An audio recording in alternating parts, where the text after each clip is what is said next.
Kita pada malam. Oke, ini apakah di layar handphone atau laptop teman-teman sudah ada tampilan materi sediaan liquid farmasetik?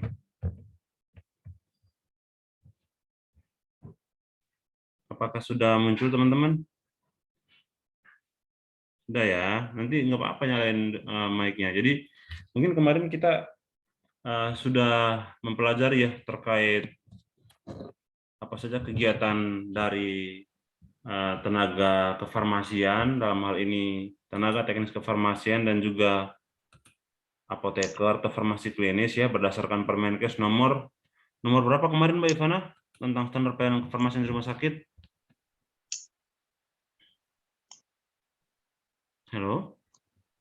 Nomor 72 ya, nomor 72 tahun 2016. Nah, malam hari ini mungkin biar ada nuansa baru ya. Ini ada beberapa materi yang menurut saya penting untuk kita ketahui bersama atau kita pelajari bersama ya. Jadi malam ini sebenarnya materi singkat aja tentang sediaan liquid atau sediaan cair ya.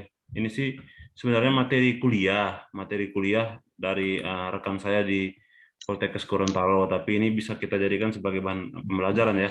Mungkin teman-teman udah tahu ya. Jadi untuk pembuatan satu sediaan cair itu dari mulai tahap persiapan, terus pembuatan dan juga ada evaluasi. Evaluasi itu kalau misalnya kita buat suatu sediaan, evaluasinya itu ada 3 ya. Ada evaluasi fisika, kimia, dan mikrobiologi. Ini evaluasi standar ya teman-teman ya. Evaluasi standar. Jadi misalnya dalam soal ditanyakan di bawah ini merupakan jenis evaluasi yang bisa dilakukan untuk menguji sediaan cair yang kita produksi di unit produksi misalnya. Kecuali, nah kalau misalnya dibilang fisika, kimia, mikrobiologi berarti benar ya teman-teman ya. Jelas? Oke, teman-teman, oke. Nah saya mau tanya dulu, kalau di Permenkes sendiri atau di farmasi sendiri, untuk jenis pengadaan itu salah satunya apa teman-teman yang teman-teman tahu? Pengadaan obat, BMHP, jadi sediaan farmasi, BMHP, dan alat kesehatan itu salah satu contohnya apa? Yang teman-teman ketahui? Metode pengadaan. Ada yang bisa bantu? Konsumsi. Oke. Konsumsi ya. Oke, Mbak Pur, terima kasih untuk responnya. Ada yang bisa memberikan tanggapan lain? Ada Mbak Pur, ada Mbak Pur udah menjawab ya metode konsumsi. Ini ada Mbak Mana, Mbak Wik, Mbak Yeni. Ada yang bisa bantu? Oke. Biar nggak lama, saya izin close dulu ini. Ini juga teman-teman perlu ketahui. Yang jelas tadi ya, kalau bikin sediaan cair, evaluasinya ada 3, fisika, kimia, mikrobiologi itu standar. Nah, karena ini kita masih dalam tema terkait pembuatan atau produksi sediaan farmasi dan sediaan cair, saya ingin share terkait metode pengadaan ya teman-teman ya. Nah, ini dia ternyata. Belum muncul ya. Bobok lah lagi bersin-bersin. Nah, nih. Ini sih, maaf, saya minimize dulu. Oke. Udah muncul ya materi tentang ini administrasi, ini kelihatan nggak di layar, teman-teman? Kelihatan, Bang. Kelihatan ya. Izin, saya geser dulu. Dari mana? Ini pengadaan ya. Jadi ini teman-teman harus tahu nih ya. Ini ya mudah-mudahan keluar di soal ya. Jadi salah satu poin dari kegiatan farmasi dalam hal ini pengelolaan sediaan farmasi, alat kesehatan dan BMHP di poin 3 itu ada pengadaan ya. Pengadaan itu merupakan kegiatan yang dimaksudkan untuk merealisasikan kebutuhan ya. Nah, pengadaan itu ada 3 sebenarnya. Kalau sesuai dengan standar pelayanan kefarmasian itu ada pembelian, sediaan farmasi, sama ada sumbangan, dropping atau hibah. Ini Abang bobok situ aja. Pakai kerudung. pembelian itu ada Enggak, Umi enggak buka. Tender terbatas, pembelian dengan tawar menawar, dan ada pembelian langsung. Astagfirullahaladzim, Umi bisa nggak sih nggak diajak ngomong? Umi lagi belajar. Sebentar. Ini ada yang baru bergabung ya. Selesai. Oke. Apakah suara saya bisa terdengar, teman-teman? Halo? Halo? Kedengeran, Bang. Nah, jadi Udah, Bang. nah, Udah, ini Bang. teman-teman harus ingat ya, jangan sampai dilupakan lagi. Pengadaan itu ada 3 ya, ada pembelian, produksi, sediaan farmasi, sama sumbangan, droping atau hibah. Nah, apa kaitan dengan materi di slide sebelumnya? Tadi kan ada produksi sediaan cair ya. Nah, produksi sediaan cair itu merupakan salah satu dari kegiatan ini ya, pengadaan ya sebenarnya, produksi sediaan farmasi. Makanya ada kaitannya tadi. Nah, saya mungkin sebelum masuk ke situ, saya pengen singgung sedikit sih 4 metode pembelian ini ya. Jadi ada tender terbuka, jadi berlaku untuk semua distributor yang terdaftar dan sesuai dengan kriteria yang telah ditentukan. Ya. Terus yang kedua, tender terbatas, sering disebutkan lelang tertutup ya, yang dilakukan pada distributor tertentu yang sudah terdaftar dan memiliki riwayat yang baik. Jadi kalau tender terbuka ini sebenarnya biasanya tuh bisa juga untuk distributor yang sebelumnya belum pernah ada riwayat kerjasama ya. Nah, jadi ini sengaja dibuat tender terbuka untuk menemukan metode yang lebih atau paling menguntungkan. Nah, ini tender terbuka ada, terbatas atau tertutup ada.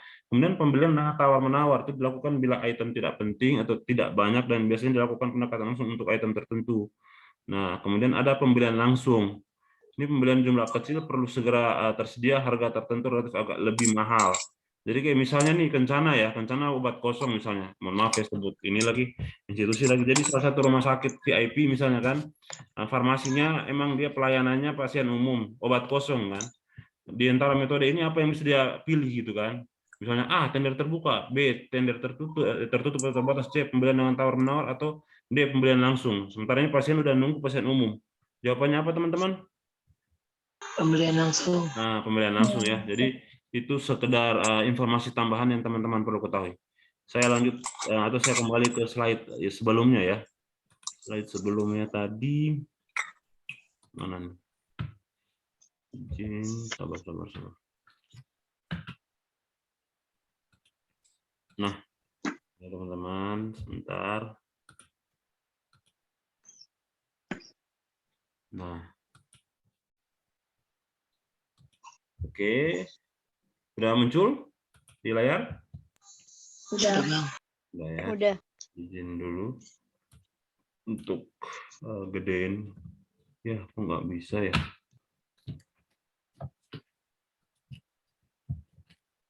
Sabar.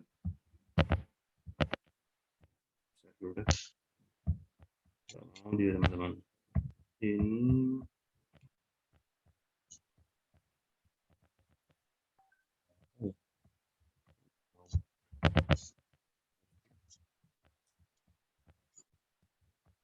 dia nggak mau di open jadinya.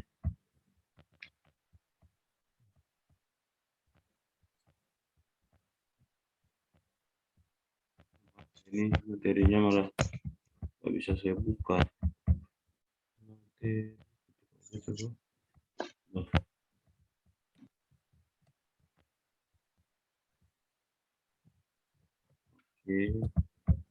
ini zoomnya. Oke, sudah muncul di layar teman-teman materinya. Sudah ya? Sudah. Nah, mohon maaf tadi ada sedikit gangguan teknis. Jadi ya kalau misalnya membuat suatu sediaan, baik sediaan cair atau sediaan padat, semi padat, yang pertama kan tahapannya membuat formula atau menyiapkan apa ya, peralatan dan bahan itu ya. Kemudian setelah kita siapkan alat dan bahan, tentunya dengan formula obat yang sudah ada juga sebelumnya itu, berikutnya yang kita lakukan adalah proses pembuatan ya. Nah, di proses pembuatan ini ada yang dikenal dengan proses IPC ya, in process control ya. Jadi suatu kegiatan pemastian atau pengawasan mutu yang dilakukan dalam hal memastikan mutu pada proses pembuatan suatu sediaan. Nah, yang ketiga ini yang mungkin sering ditanyakan juga, apa sih evaluasi yang dilakukan untuk sediaan cair? Nah, kalau sediaan cair sendiri atau sediaan liquid sih, evaluasi yang bisa dilakukan adalah evaluasi secara fisika, kimia, dan juga mikrobiologi. Jadi ada pengujian ya teman-teman ya, baik itu secara fisik, kimia, sama mikrobiologi. Saya lanjut. Nah, ini sih beberapa peralatannya. Saya yakin teman-teman pasti sudah ini ya familiar ya, cawan porselin, kaca logik, atau penimang, gelas ukur, kertas perkamen. Nah, Di sini penimbangan ya. Nah, ini mungkin akan ditanyakan teman-teman ya. Jadi ini hal teknis yang apa ya? Yang dulu kita pernah pelajari dan kita sudah praktekkan. Jadi misalnya nih bahan padat penimbangannya menggunakan apa gitu? Oh ini kertas perkamen ya ini medianya. Bahan setengah padat misalnya vaselin adetrinae menggunakan apa? Menggunakan kertas perkamen cawan penguap ya. Bahan cair menggunakan apa? Kaca arloji, cawan penguap, botol atau wadah. Jadi bisa saja nanti di soal itu ditanyakan hal sesimpel ini ya. Misalnya si A akan membuat racikan salap ya. Berikut adalah peralatan yang dia butuhkan gitu kan untuk melakukan penimbangan. Misalnya dia nanya ya, sediakan semi padat ya. Misalnya dia tanya misalnya menggunakan gelas timbangan atau gelas arloji, apakah benar? Nah, di sini kita lihat ya kalau kuncinya sih kalau misalnya buat sediaan setengah padat tuh menggunakan kertas perkamen sama cawan penguap. Nah, di sini bahan cair itu menggunakan kaca arloji, cawan penguap, botol atau wadah. Mungkin tadi ada yang belum ada bayangan ya. Ini ya cawan porselin atau penguap, ini kaca arloji. Jadi ini dua barang ini berbeda. Ini botol penimbang. Saya lanjut.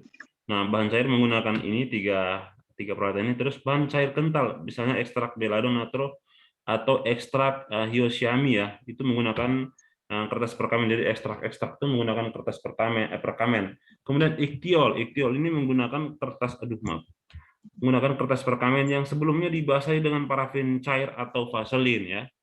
Jadi ya tujuannya sih sebenarnya untuk mengikat atau apa ya memastikan iktiol ini bisa menempel pada kertas perkamen. Jadi dia dibasahi dengan parafin atau vaselin. Kemudian bahan oksidator. Nah, bahan oksidator ini maksudnya bahan-bahan yang apa ya?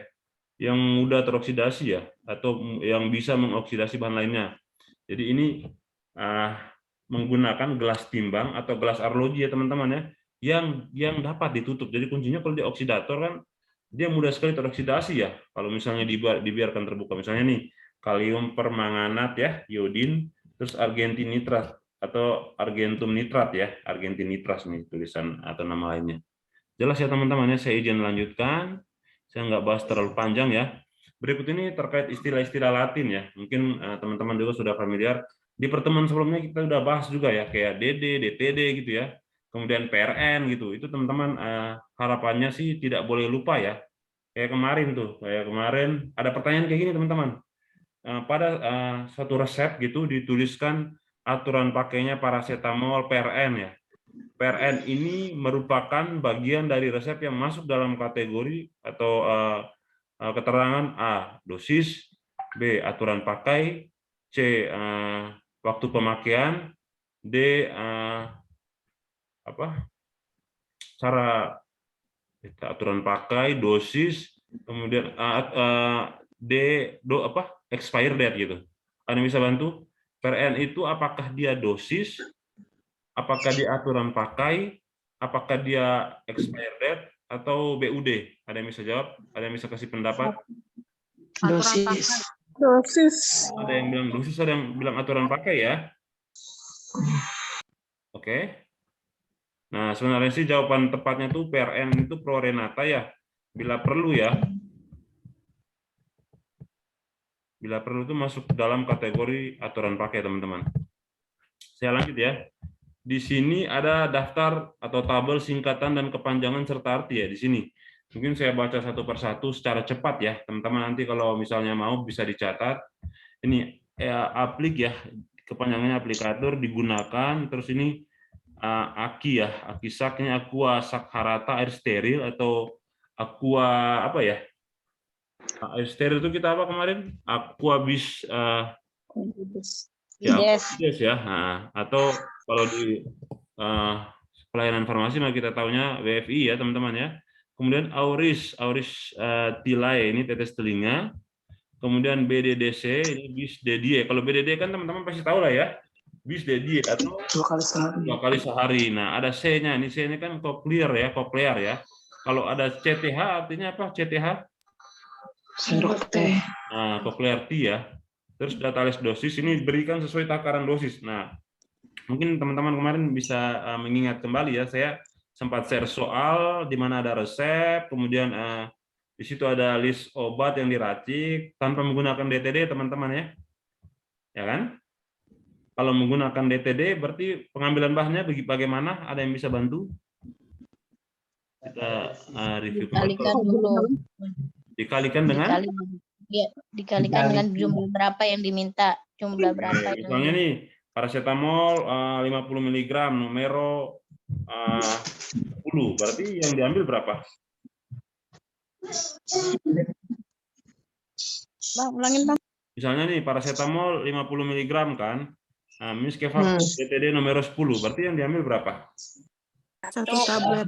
Nah, 1 tablet ya. Nah, jadi terkadang tuh kayak gitu teman-teman. Jadi pertanyaannya itu bisa isiannya tuh 1 tablet, bisa juga miligram.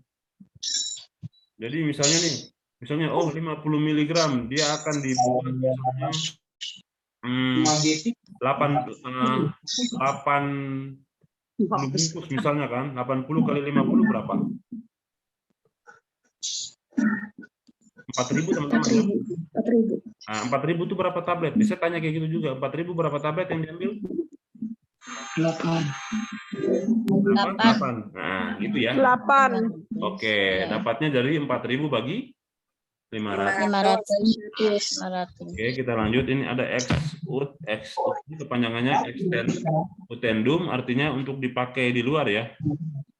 Nah, terus ini extend, oleskan ya, oleskan. Terus F ini ada fak, fiat, fian ya, buat atau buatlah. Makanya miskefak itu kan sebenarnya buatlah kan. Nah, terus FLA ini fak, large artis, buatlah sesuai seni ya. Jadi kalau LA ini teman-teman kalau bisa misalnya lupa keterlaluan ya. Jadi kegiatan yang kita lakukan tuh, kegiatan farmasi itu kan kegiatan sebenarnya apa ya, seni ya. Misalnya kita meracik obat itu kan sesuatu hal yang memang patokannya sih tidak bisa ada yang memastikan bahwa oh ini benar-benar nih sama gitu kan, tapi kita lakukan dengan lagi artis ya. Jadi harapannya sih dengan lagi artis, dengan apa yang kita lihat, apa yang kita bagikan itu bobot perbungkusnya seimbang gitu atau setara. Itu kalau misalnya sedianya dalam bentuk puyer. Kemudian ada Depdur.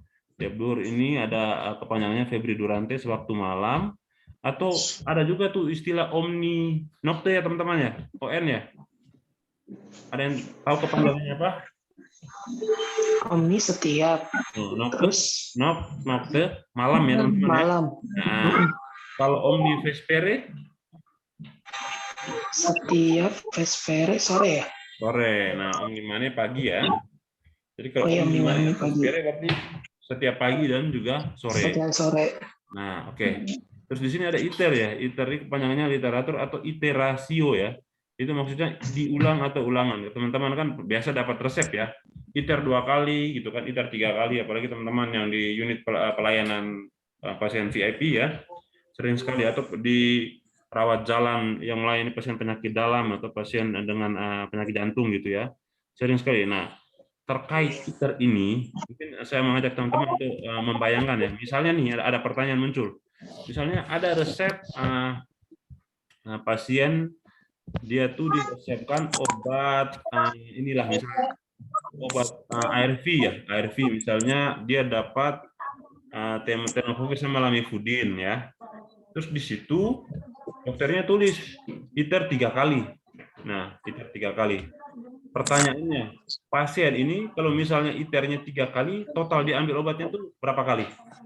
4 kali, Bang. 4 ya, jelas ya teman-teman ya. Jadi dead oric atau aslinya sama 3 kalinya itu kan pengulangannya teman-teman ya. Jelas ya? Nah, terus di sini ada M ya. M ini miske ini campur ya. Berarti miskefaktu campur dan buatlah teman-teman ya. MF berarti miskefak campur dan buatlah. Pulvis miskefak pulv DTD campur dan buatlah puyer sesuai dengan dosis gitu. Berikan sesuai takaran kayak gitu. Saya lanjut ya teman-teman ya. Boleh? Iya. Ini mau difotoin terserah, nanti kalau mau nonton rekamannya juga boleh, nanti saya upload. Mohon maaf sebelumnya 2 video sebelumnya saya belum sempat upload, mungkin malam ini setelah Zoom saya akan upload. Kemudian ini expire date ya, bedakan expire date sama BUD ya. Saya kira teman-teman kayaknya sudah familiar ya. Kalau expire date itu kata kuncinya ya jangka waktu bahan tersebut diharapkan memenuhi syarat atau standar sesuai monografi ya, pada kondisi penyimpanan yang ditetapkan dia masih stabil, itu sesuai dengan yang dikeluarkan dari perusahaan kan. Kalau BUD jadi Setelah dibuka Dari Betul. kemasan Jadi, primer. waktu produk tersebut masih stabil, setelah produk tersebut atau kemasan produk tersebut dibuka ya, gitu ya. Oke, saya lanjutkan. Nah, ini penyimpanan teman-teman. Ini sudah muncul di ini layar teman-teman. Oke. Sudah. Jadi sebenarnya standar penyimpanan atau suhu penyimpanan itu tergantung referensi sih teman-teman, tapi dia perbedaannya itu tidak terlalu jauh. Ya kan kemarin kan di soal kuis kan saya sempat bagi ya. Insulin kan, insulin overrapid, dia sudah digunakan pada hari kedua, dia disimpan di mana gitu kan? Ada yang jawab suhu kulkas gitu kan, ada yang bingung gitu kan. Nah, di sini kita lihat dulu nih. Kalau suhu ruangan itu kan sebenarnya kisaran ini kan dia tidak lebih dari 30 derajat ya. Ada yang bilang 15 sampai 25, ada yang bilang 15 sampai 30. Pokoknya kalau dikatakan suhu ruangan, dia suhunya tidak lebih dari 30 derajat ya teman-teman ya. Tante bawain obat bunda nggak? Coba tanyain dah. Jelas teman-teman? Tante baru nyampe. Tante Titin bawain obat bunda Oke, nggak? terus saya lanjut lagi. Suhu ruang yang dingin atau suhu dingin ya. Titin Dikatakan bawain suhu obat bunda dingin. nggak? Tolong tanyain. Ah. Suhu ruangan terkendali itu 2 sampai 8 derajat. Nah, sebenarnya sih penyimpanan dari insulin yang belum dibuka itu kan dia masuk dalam suhu yang dingin kan, 2 sampai 8 kan. Beda kalau misalnya dikatakan suhu sejuk, sejuk itu tingkatannya di atas dingin ya teman-teman ya. Misalnya ke puncak ya, ke puncak bayangin aja kalau sejuk sama dingin itu beda ya. Kalau dingin mah lebih parah dari sejuk ya. Karena sejuk ini apa? Dia suhunya 8 sampai 15. Di bawah suhu ruangan itu ada suhu sejuk, di bawah suhu sejuk itu ada suhu kulkas atau suhu dingin ya, teman-teman. Jelas? Nah, ini sih sebenarnya ada dingin, ada suhu ruang dingin terkendali, ini sebenarnya bisa diabaikan sih. Intinya ya kalau dikatakan dingin tidak lebih dari 8 derajat, range-nya sih 2 sampai 8. Dikatakan ruangan tidak lebih dari 30, range-nya sih bisa 15 sampai 25 atau 15 sampai 30. Dikatakan panas, ini biasanya di atas 40. Kalau hangat 30 sampai 40 derajat. Ini perlu teman-teman ketahui, terus biar untuk meluruskan pemahaman kita bersama ya.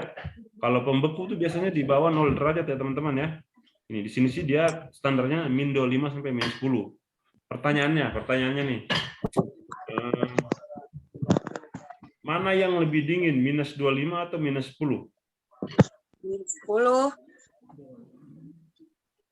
-25 atau -10? -25.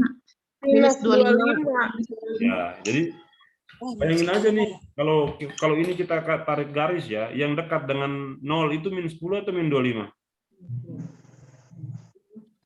-10. 10 kan, jadi dia semakin dingin kalau dia jauh dari 0 ya teman-teman ya. Ya, dia semakin beku kalau dia jauh dari 0. Oke, saya lanjutin. Nah, di sini penyimpanan ya. Dikatakan tempat kering merupakan tempat dengan kelembapan yang relatif rata-rata tidak lebih dari 40% pada suhu ruangan terkendali. Jadi di sini ruang kering atau tempat kering itu suhunya rata-rata 40%. Nah, kalau kita pakai standar MMU teman-teman, rata-rata sih ruangan itu standarnya kelembapannya itu tidak lebih dari 60 atau 65% ya teman-teman ya. Tergantung di mana tempatnya. Kalau di IGD misalnya Mbak Ivana, kelembapan kita standarnya berapa Mbak? Tahu nggak? 60 kayaknya deh. Nah, di bawah sama dengan 60 ya? Iya. Oke, jadi di sini sih referensi yang diambil ini suhu ruangan atau suhu kering ya, maaf ya, tempat kering itu dia kelembapannya rata-rata tidak lebih dari 40%. Penentuan dapat dilakukan dengan pengukuran langsung pada ruangan berdasarkan tidak kurang dari 12 pengukuran yang mencakup 1 musim 1 tahun. Nah, ini sih sebenarnya teknis banget ya. Saya lanjutinnya, yang penting teman-teman tahu kalau tempat kering dia kelembap. Kalau bilang kering berarti yang menjadi patokannya itu adalah kelembapan, ya. Oke, kemudian ini BUD. Nah, BUD kan tadi kita sudah sempat bahas ya teman-teman ya, Beyond Use Date gitu kan. BUD pun sebenarnya BUD kayak salep, BUD puyer, BUD sirup, itu kan ada ketentuannya teman-teman ya. Nanti kita akan bahas di belakang. Ini saya lanjut ya. Nah, ini terkait BUD, ketentuan terkait BUD teman-teman. Nah, yang menarik dan sering sekali ditanyakan itu adalah BUD untuk formula yang tidak mengandung air. Diperhatikan ya teman-temannya bagian bawah ya. Misalnya sediaan puyer atau kapsul. Nah, Ini yang sering sekali kita kerjakan ya di satelit atau depo farmasi. Nah, untuk menghitung BUD dari puyer atau kapsul yang kita buat, itu ada hitung-hitungannya teman-teman. Ya, kalau misalnya kita di ruangan, kalau pengalaman teman-teman gimana? Langsung menulis 3 bulan setelahnya atau seperti apa? Ada yang bisa bantu? 3 bulan dari tanggal pembuatan atau peracikan atau seperti apa? Apakah ada yang pernah menghitung atau langsung, oh ini misalnya kita buat Desember, berarti BUD-nya Maret gitu. Ada yang kayak gitu atau ada yang hitung seperti contoh di sini? Mohon tanggapannya kalau misalnya enggak, biar saya lanjut penjelasan.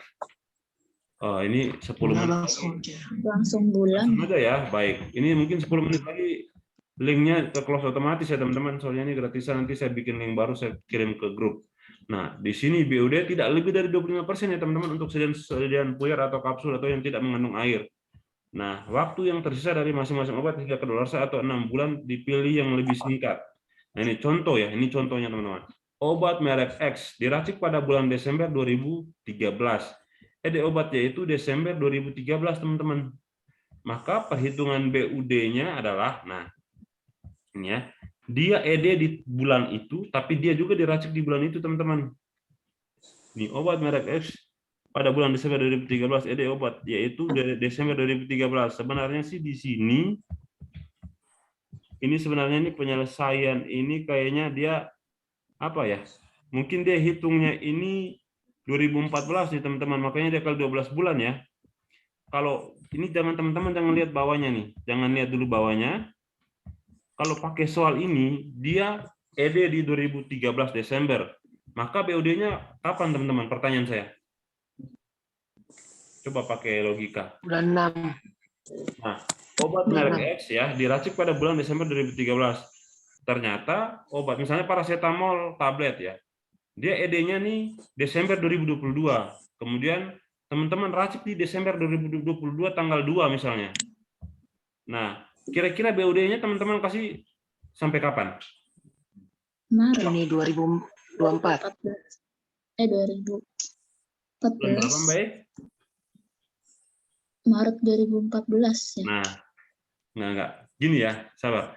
Jangan dulu. Saya bikin soal aja ya, teman-teman ya. Coba saya edit ya. Obatnya Desember. Nah, iya, coba dipikir pakai logika. Ini makanya saya bilang ini contohnya ini pun belum tentu benar nih penyelesaiannya. Jadi obat diracik pada bulan Desember. Sementara dia tuh nya Desember juga gitu, teman-teman. Bulan tahunnya sama nih. Maka Akhir Desember. BUD-nya tanggal berapa? Misalnya dia racik tanggal 2, BUD-nya tanggal berapa? Tanggal 31 berarti. 1. Ya. 4 kali. Nah, jangan terkecoh ya teman-teman ya. Nanti dia keluarin soal kayak gini, terus dia bilang, BUD-nya adalah 31 Desember 2013 atau 30 Maret 2014 kayak gitu. Jadi teman-teman jangan terkecoh ya. Kalau soalnya seperti ini maka jawaban yang dia buat di dalam ini salah ya teman-teman ya. Kecuali di sini 2014 teman-teman. Bisa dipahami? Ini mohon maaf misalnya nggak bisa oret-oret nih. Jadi kalau misalnya nih, obat merek X diracik pada bulan Desember 2013. Obat tersebut adalah nih, sabar ya, saya coba merubah ininya ya. Merubah keterangan di soalnya ya, teman-teman ya. Soalnya materi kuliah ya, kita bukan mau menyalahkan dia, tapi kita juga harus kritis kan dalam memahami dan membahas soalnya. Sabar. Nah, dia nggak mau lagi. Oke lah, kalau dia nggak mau. So, ini filenya PDF, jadi nggak bisa diedit.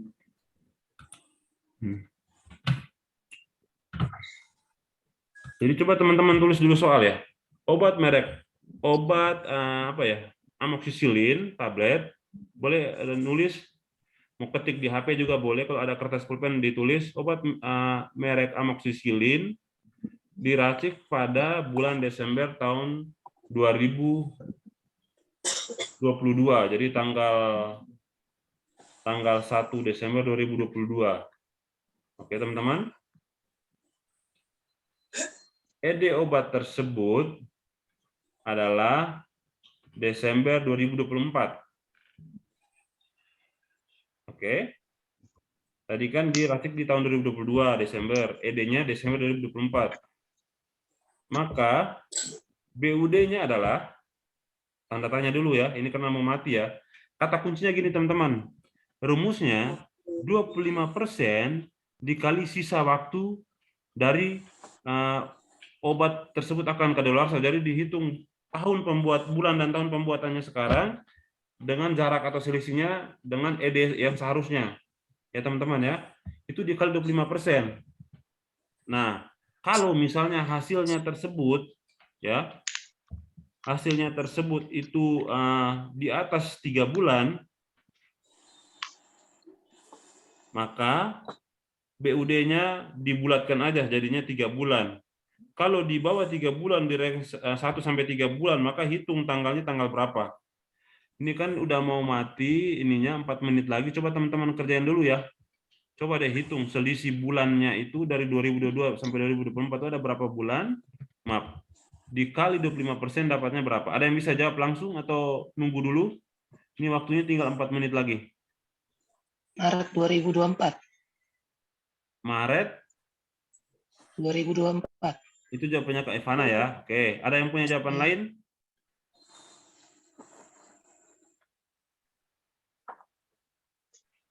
Ada yang punya Mei 2023.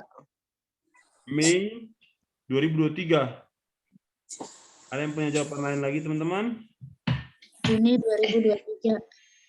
Juni 2023. Ada yang punya jawaban lain lagi? Bang. Salah, Maret 2023, Bang. Ah, itu siapa tuh? Nah, Aku, Ivana, Maret 2023. iya, baik. Jadi gini, teman-teman ya. Dia kan tadi kata kuncinya di sini ya, teman-teman baca. BUD tidak lebih dari 25% waktu yang tersisa dari masing-masing obat hingga kadaluarsa atau 6 bulan. Ya. Dipilih yang lebih singkat kan. Jadi kita pilih yang lebih singkat. Nah, di sini dia kan tadi buatnya Desember 2022. Sementara obat tersebut ED-nya 2024. Berarti kan ada berapa bulan itu? 24. Oke, ada 24 bulan.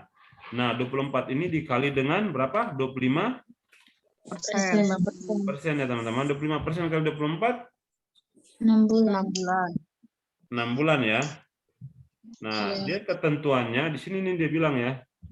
Waktu yang tersisa dari masing-masing obat yang obat hingga kadaluarsa atau 6 bulan dipilih yang lebih singkat. Jadi kalau di sini sih dia bilang di sini kan kalau hasil ini nih yang di contoh soal ini sebenarnya yang 2013 di bawah ini sebenarnya 2014 ya. Makanya 25% kali 12 bulan dapatnya kan seperempat ya. Dikali 12 kan dapatnya 3 bulan ya. Di sini dia bilang 3 bulan kurang dari 6 bulan sehingga BUD maksimal sama dengan 3 bulan. Nah, kalau di sini kan tadi teman-teman dapat hasilnya kan 6 bulan ya. Selisih sisa waktu BUD-nya itu kan 6 bulan ya teman-teman ya. Iya. Nah, sebenarnya sih jawaban bahwa obat tersebut BOD-nya itu 6 bulan nggak salah. Jadi kalau di soal sih harusnya dia nggak ngeco, misalnya dia bikin Maret atau Juni ya teman-teman ya. Jadi kalau misalnya dia keluarin Juni, pilih Juni gitu kan, harusnya dia nggak keluarin Maret. Maret itu kecuali soal kondisinya kayak gini nih teman-teman, dia hasilnya pas banget nih 3 bulan. Nah berarti dibikinlah misalnya Maret gitu, tapi kan tadi kan bulannya selisih hasil perkaliannya kan 6 bulannya, maka untuk BUD-nya itu Juni. Tapi kalau misalnya di soal pilihannya itu nggak ada Juni, dia hanya munculin Januari, Februari, Maret gitu, pilih Maret. Bisa teman-teman? Bisa. Bisa ya.